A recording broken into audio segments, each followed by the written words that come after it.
I heard at the Troskovitz Tavern that there's a bit of coin to be made here. Why didn't you come here at the time?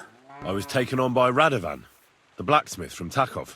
A blacksmith's hand, eh? But never mind. I'm sure I could find some work for you. Like what? Like hauling sacks of flour.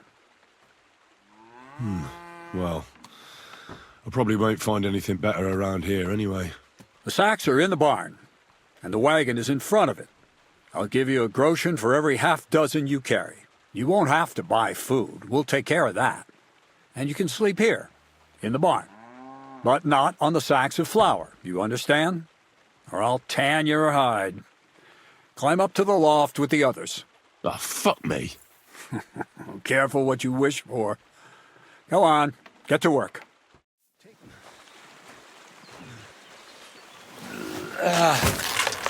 Kurwa. What the?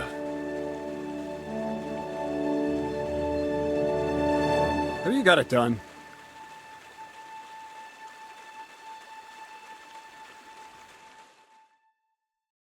I said, are you done? You're milling some pretty peculiar grain here, Miller. It's got a bit of a metallic flavour to it. Kurwa. Can't you be more careful? Tell me the truth. What are you really doing here? Seems I'll have to lift the lid off the cauldron of knowledge sooner than I expected. You think you're ready? Don't change the subject. I'm not. I'm attempting to convert matter into a truly miraculous energy. What?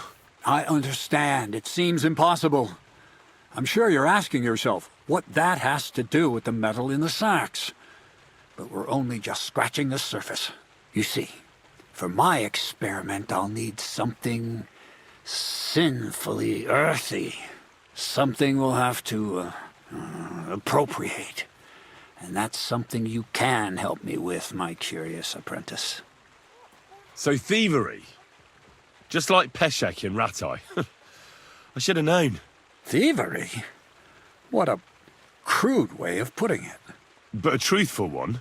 Those things aren't mutually exclusive. I'll help you. That's the right attitude. Now listen up. In Troskovitz, next to the tavern, there's a rat house. And in that rat house, there's a chest. And in that chest is a document I need. One that used to be mine. But due to an unfortunate twist of fate, ended up there. It's called The Offer of Hermes Trismegistos. It's written right on it. Can you read? At least a little? I can read. But I reckon that's the catch, isn't it? The catch is, the chest is under lock and key, and most likely well guarded. Of course it is. Where exactly should I look for this document? I doubt they've only got one chest in the Troskovitz rat house. I can't help you there, but my hand Zinnik might know more. He had the document on him, but then the bloody fool got caught because of something else, and they took it from him. I'm pretty sure he's still on display in the stocks on the square. Just remember, lad, if you get caught like he did, the guards will turn out your pockets. Then it would be pretty hard to explain what a tramp like you is doing with a document he can't even read. You must be Zinnek. Am I right? Who's asking? Krayzel sent me. He wants me to get the document they took from you at the rat house. Well, good luck with that, brother in the trade. They took it from me with all the stolen stuff because they thought it was part of the loot. I told them I had it before I robbed that merchant, but they wouldn't listen. They locked it all in a chest full of other stolen things in the rat house jail. You could get there from the courtyard behind the rat house. It's right under the guardhouse. Or you could get there from behind the tavern, alongside the fence. As soon as you find the stairs leading down, you'll know you're in the right place. Who has the key to the chest? Well, actually I had one, but when the guards shook me down, I must have dropped it. It was in the chamber next door to the one with the chest. They've got a pretty soft bed in there, I tell you. The key must have fallen under it. Is that the only key? No, of course not. Almost every guard in Troskovitz has one. Take it from one of them who's got his back turned. Or one who snuck off somewhere for a nap. I'll keep it in mind. Thanks. Wait, before you go, you do know how to pickpocket, right? I'll manage. Leave it to me.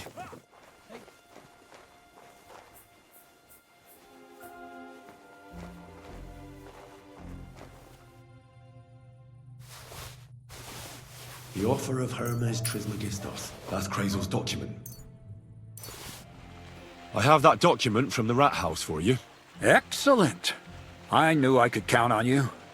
Judging by the contents, it seems like you're dabbling in alchemy here at the mill. That's not a bad guess.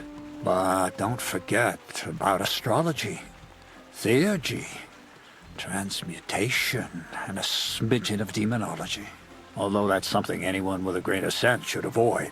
Now show it to me, so I can finally get the knowledge.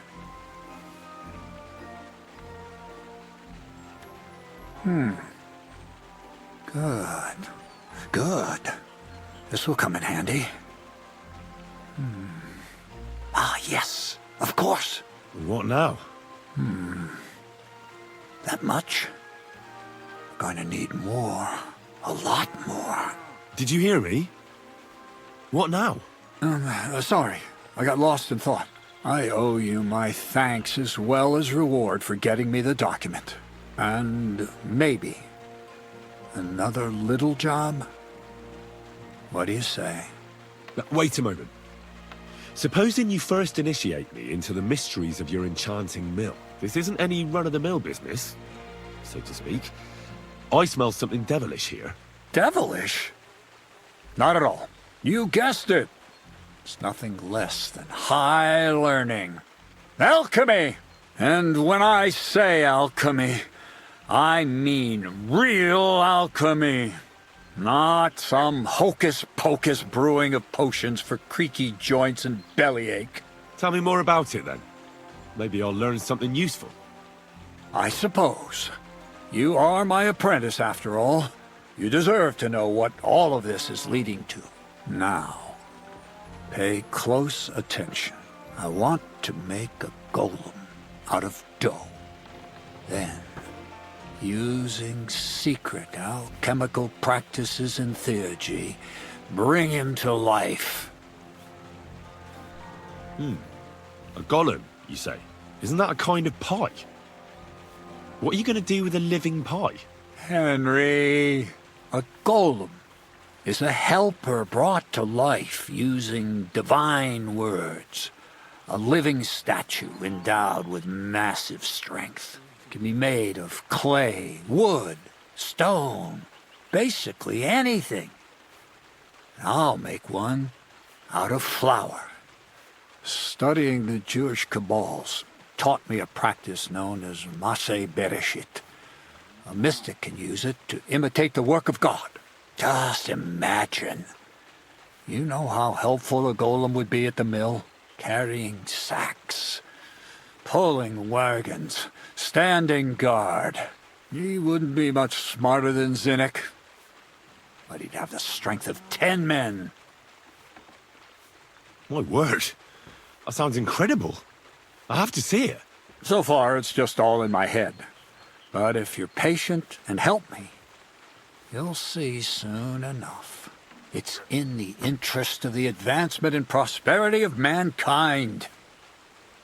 Just look at the Bible. Moses could command the waters and speak to God through the element of fire. And Jesus brought the dead back to life. I've no doubt that if our great holy Mother Church had been around at the time, they'd have crucified Jesus the same as the Pharisees. And all the apostles would have been burned at the stake. So a golem, you say, made of flour? For the good of mankind? Exactly! And what about the good of me? You promised me a reward. You already know that you can learn the practical application of certain useful skills from me. But for a few groschen, we could discuss the art on a more, let's say, theoretical level. I'm overwhelmed with gratitude. Supposing you give me a few groschen first, as a reward for bringing you the document, and then I'll decide whether to trade the coin for some learning. Oh, see now, I completely forgot. Here you go. So you don't go around saying that Miller Crazel is a pinch purse. I added in what I owe for those sacks you carried. And if you want some more work, there's plenty. I don't know, Crazel. Alchemy, golems, documents in locked chests. I reckon I've had enough. I'll have to think about whether I want to continue with this art of yours. Too bad. You're handy, and you'd be useful to me here. But I get it. Not everyone cares about the greater good of mankind. But if you change your mind, I'll be here.